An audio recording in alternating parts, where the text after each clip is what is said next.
Посольство буквально некоторое время назад опубликовало на своем сайте комментарий. Он касается решения, которое когда-то было принято президентом Российской Федерации, были соответствующие указы, тем гражданам Абхазии, которые уже имеют российское гражданство и имеют заграничные паспорта,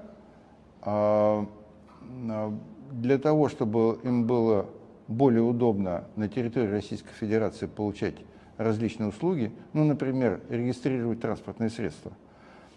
Сюда прибыла большая группа сотрудников миграционной службы Министерства внутренних дел с тем, чтобы в 3 городах, в Очимчире, в Гагре, в Сухуме, опять же, подчеркиваем всем желающим, выдавать общегражданские паспорта.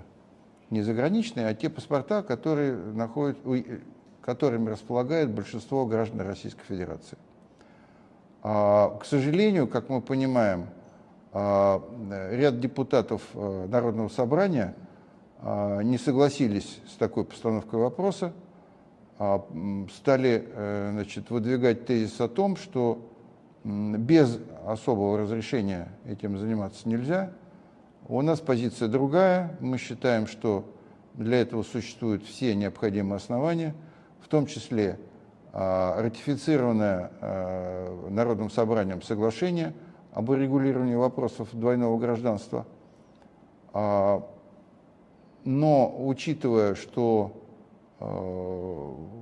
этот вопрос приобрел политическое звучание, в Российской Федерации было принято решение отозвать сотрудников миграционной службы. Вместе с ними будут отозваны также сотрудники, которые ранее, как известно, выдавали водительские удостоверения здесь на месте. Вот, собственно, то, что произошло. Мы обратили внимание на публичный комментарий одного из депутатов Народного собрания, конкретно Кана Валерьевича Кварча, где он, видимо, из-за непонимания или незнания конкретных основ законодательства, выступил с нападками на такое решение российского правительства.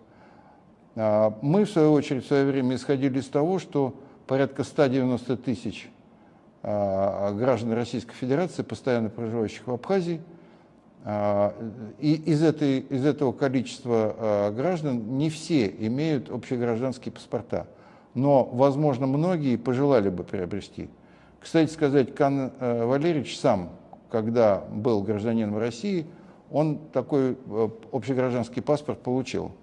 В результате, к нашему большому сожалению, остальные граждане Абхазии, которые не успели этим воспользоваться, вынуждены будут теперь ездить на территорию Российской Федерации, и в случае, если у них возникнет желание приобрести общегражданский паспорт, они будут обращаться в территориальные органы Министерства внутренних дел в соответствующих регионах России. Собственно, сам по себе комментарий посольства, на мой взгляд, он весьма емкий и исчерпывающий. Но вот какие-то дополнительные штрихи я бы хотел добавить. Насколько нам известно, и другие депутаты тоже выражали свое несогласие, но публично, как мы знаем, выступил только господин Кварча, поэтому я его упомянул персонально. Тем гражданам, которые бы здесь обращались, им нужно было бы уплачивать госпошлину в размере 300 рублей. На территории Российской Федерации это будет дороже. За Министерство внутренних дел я не хочу уступать, но уточнить у них, сколько это будет, можно. Не говоря уже про то, что это, разумеется, расходы на проезд, переезд, на поиск места регистрации. Для того, чтобы получить общегражданский паспорт, нужно иметь постоянную регистрацию на территории Российской Федерации.